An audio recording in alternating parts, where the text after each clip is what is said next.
So ఎస్క్యూఎల్‌లో next option update. ఈ update statement ఏంటంటే, మనం ఎక్కడైతే డేటా ఆల్రెడీ మనం ఇన్సర్ట్ చేసున్నామో, ఆ డేటాలో ఏదైనా చేంజెస్ చేసుకోవాలనుకున్నప్పుడు, ఈ అప్డేట్ అనే స్టేట్మెంట్‌ని యూజ్ చేసుకొని, ఆ డేటాని మనం చేంజ్ చేసేదానికి పాసిబిలిటీ అనేది ఉంటుందన్నమాట. సో, మనకి ఇక్కడ అడ్రెస్ దగ్గర అన్ని హైదరాబాద్, హైదరాబాద్ అని వచ్చినాయి కాబట్టి, సో, వాటిని చేంజ్ చేద్దాం. ఓకే. సో, ఫస్టు ఆహ్, మనం క్రియేట్ చేసిన టేబుల్‌లో ఏమేమి ఉన్నాయో చూసుకుందాం. So, sorry. ఓకే. సో, మన టేబుల్‌లో ఐడీ, నంబర్స్ ఉన్నాయి. నేము ఉన్నాయి. Age, address, salary. సో, ఇప్పుడు మనం ఏం చేయాలంటే అప్డేట్ స్టేట్మెంట్‌ని ఎలా వాడాలో చూద్దాం. ఓకే. సో, అప్డేట్ స్టేట్మెంట్‌ని యూజ్ చేసే ముందు మనం ఎక్కడ దేన్ని మార్చాలని చూసుకోవాలి ఫస్ట్. సో, అప్డేట్ కమాండ్ ఎలా రాస్తామంటే అప్డేట్ ఏం అప్డేట్ చేస్తున్నాం, ఏ టేబుల్‌ని అప్డేట్ చేస్తున్నామో అక్కడ మెన్షన్ చేయాలి. ఏ టేబుల్? Employee table. సో, మనం 2 లెటర్స్ టైప్ చేయగానే మనకి అక్కడ వస్తుంది. దాన్ని సెలెక్ట్ చేసుకోవాలి. ఓకే. ఇప్పుడు ఈ ఈ ఎంప్లాయీ టేబుల్‌లో నువ్వు ఏం చేంజెస్ చేయాలనుకుంటున్నావు? దాన్ని నువ్వు సెట్ చేసుకోవాలి. నువ్వు ఏదైతే చేంజ్ చేసుకోవాలనుకుంటున్నావో దాన్ని సెట్ చేసుకోవాలి. దానికోసం మనం సెట్ అనే ఆప్షన్‌ని యూజ్ చేస్తాం. Okay.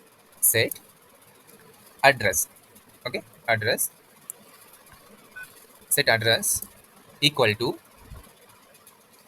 Set address equal to first మనం హైదరాబాద్ ఇచ్చాం కదా. సో నెక్స్ట్ దానికి will give Chennai. Okay. Chennai. ఎక్కడ చెన్నై రావాలి అనేది ఇంకో కండిషన్ మనం ఇవ్వాలి దానికి. అది ఎట్లా ఇస్తామంటే వేర్ క్లాజ్ని మనం ఇక్కడ యూజ్ చేయాలి. Where clause wear ID equal to wear ID equal to 2 wear ID equal to 2. So semicolon. Okay. దీన్ని ఒకసారి రన్ చేసి చూద్దాం. ఇది రన్ అవుతుందో లేదో చూసి తర్వాత మిగతావి కూడా మనం ట్రై చేద్దాం. ఓకే. 1 రో ఎఫెక్టెడ్. సో మనకి ఈ టేబుల్ అనేది చేంజెస్ అయిందో లేదో ఒకసారి చూద్దాం. ఓకే. సో మనకి అడ్రస్ దగ్గర మనం సెకండ్ ఎంప్లాయీకి హైదరాబాద్ ప్లేస్‌లో చెన్నై అనేదాన్ని మనం అప్డేట్ చేసాం. సో ఇలా అప్డేట్ కమాండ్ అనేది యూజ్ చేసుకొని మనము డేటాబేస్ లోపల ఉండేటువంటి టేబుల్ లోపల ఉండే డేటాని మనం వేర్ క్లాస్‌ని యూజ్ చేసుకొని మన అప్డేట్ కమాండ్‌తో చేంజెస్ అనేవి చేసుకోవచ్చనమాట. సో అదే విధంగా మిగతావి కూడా ఒకసారి మనకు సాలరీ ఉంది కదా! ఈ సాలరీ ప్లేస్‌ని ఎట్లా ఫస్ట్ చూద్దాము. ఆహ్, ఒకసారి సెకండ్ దాన్ని చూద్దాం. సేమ్ కాపీ చేసుకొని కింద పేస్ట్ చేసి ఇప్పుడు సరే ఫస్ట్ చూద్దాం. అక్కడ మొత్తం 7 రోస్ ఉన్నాయి. మనం 2 రోస్‌కి మాత్రమే అడ్రెస్ అప్డేట్ చేసినాం. మిగతా ఇంకా 5 రోస్‌కి అప్డేట్ చేయాలి కాబట్టి డౌన్ వచ్చి ఓకే. ఓకే. సో 2 అయిపోయింది. 3 మార్చాలి. నెక్స్ట్ 4 మార్చాలి. 5 మార్చాలి. 6 మార్చాలి. 7 మార్చాలి. సో ఈ ఈ మిగతా ఐడీ నంబర్స్ కూడా మనం అడ్రెస్ అనేది చేంజ్ చేయాలి. సో ఫస్ట్ మనం చెన్నై అనేది ఇచ్చినాం కదా! ఇప్పుడు నెక్స్ట్ బెంగుళూరు ఇద్దాం. Oh! Sorry.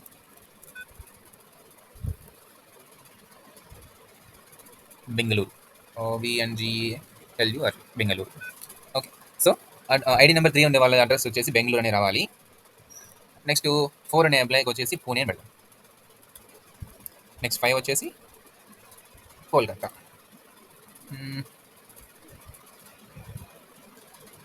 6 Jaipur.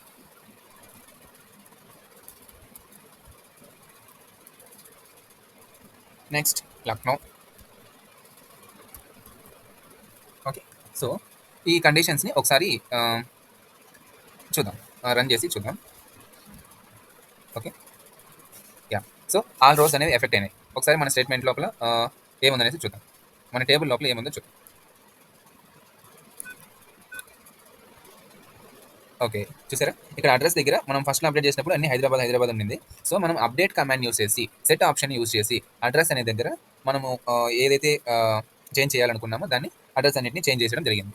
Okay. So ఇదే విధంగా మనకి సాలరీ కూడా చేంజెస్ చేయడానికి ట్రై చేద్దాం. Okay. So same like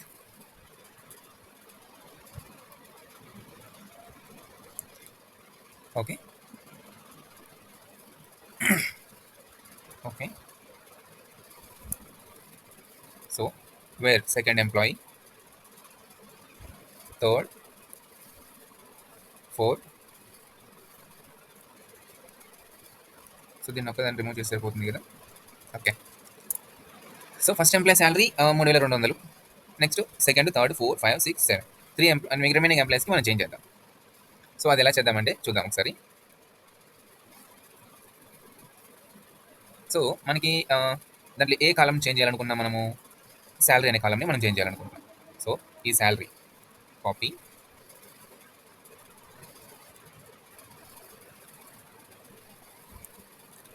so మనం ఫస్ట్ అడ్రస్ అనేది చేంజ్ చేసినాం. సో ఇప్పుడు మనం శాలరీ అనేది చేంజ్ చేద్దాం.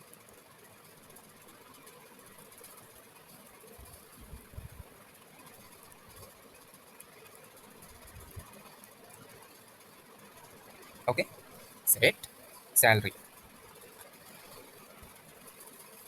సో మనం ఆల్ఫాబెట్స్ ఉన్నప్పుడు మాత్రమే మనము సింగిల్ కొటేషన్స్ అనేవి మనం పెట్టుకొని డేటాని ఇన్సర్ట్ చేయడానికి పాసిబుల్ అవుతుంది. అంటే ఇన్సర్ట్ చేయడానికి కానీ ఎంటర్ చేయడానికి కానీ దీని ఆల్ఫాబెట్స్ ఉన్నప్పుడు దానికి సింగిల్ కొటేషన్స్ అనేవి మనం ఇవ్వాలి. ఓకే. ఒకసారి మనం శాలరీని కూడా అప్డేట్ చేస్తున్నాం కదా, ఒకసారి చూద్దాం. సో ఈ ఎంప్లాయీకి వచ్చేసి 2700. ఫస్ట్ ఈ కొటేషన్స్లో పెడితే అది రన్ అవుతుంది లేదా ఫస్ట్ చెక్ చేద్దాం. ఓకే. యా. సో ఇక్కడ ఏంటంటే మనము ఒక కండిషన్ని మనం మెన్షన్ చేస్తున్నాం. అంటే పర్టికులర్గా ఒక డేటాని మనం ఇన్సర్ట్ చేస్తున్నాం కాబట్టి ఇక్కడ ఖచ్చితంగా మనం వాటిని కొటేషన్స్లో పెడితే తీసుకుంటాం. ఓకే. ఒకసారి కావాలంటే కొటేషన్స్ లేకుండా ట్రై చేద్దాము థర్డ్ ఎంప్లాయీకి. సో 5800 అనుకో. ఓకే. సో దీన్ని రన్ చేసి చూద్దాం.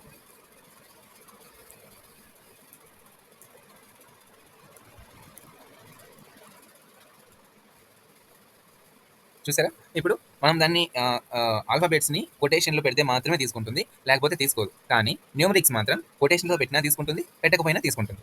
ఓకే. సో ఇది మీరు గుర్తుపెట్టుకోవాలి. ఆల్ఫాబెట్స్ ఎక్కడ వచ్చినా సరే మీరు కొటేషన్లో మెన్షన్ చేయాలి. ఓకే. న్యూమరిక్స్కి కొటేషన్లో మెన్షన్ చేసినా చేయకపోయినా తీసుకుంటుంది.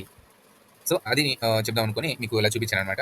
సో నెక్స్ట్ రిమైనింగ్ ఎంప్లాయీస్ కూడా మనం చేంజెస్ అనేది చెప్తాం. Okay. Will give 6200 and we'll take it in as 7200. We'll take it 3900 and we'll take it as 9100. Okay. So first ఎంప్లాయీని మనం ఆల్రెడీ 3200 ఇచ్చేసాము. సెకండ్ ఎంప్లాయీని మనం చేంజెస్ చేసినాము. సో ఈ లాస్ట్ ఇది ఒకటి వదిలేసేసి 6 కాలమ్స్ వరకు ఉన్నటువంటి డేటాని మనము అంటే అప్డేట్ చేద్దాం. ఓకే. చూద్దాం. సో ఆల్ రోస్ అనేటివి ఎఫెక్ట్ అయినాయి. ఒకసారి టేబుల్ ఎలా ఉంటుందని చూద్దాం. ఓకే. సో అడ్రస్ అనేవి చేంజ్ అయినాయి. నెక్స్ట్ శాలరీ మనం ఎక్కడైతే చేంజెస్ చేసినామో అక్కడ చేంజెస్ అనేది అయింది. ఓకే. ఒకవేళ రెండు ఒకేసారి చేయాలి అనుకున్నప్పుడు, ఓకే. సో ఫర్ ఎగ్జాంపుల్ ఇది నేను సపరేట్గా చేశా అండ్ ఇది నేను సపరేట్గా చేశాను, అవునా. సో అట్లా కాకుండా రెండు ఒకేసారి చేయాలి అనుకున్నప్పుడు దాన్ని ఎలా చేయాలి. ఓకే. సో అప్పుడు మనం 2 కమాండ్స్ అనేవి రాయాల్సి ఉంటుంది అనమాట. సో అది సేమ్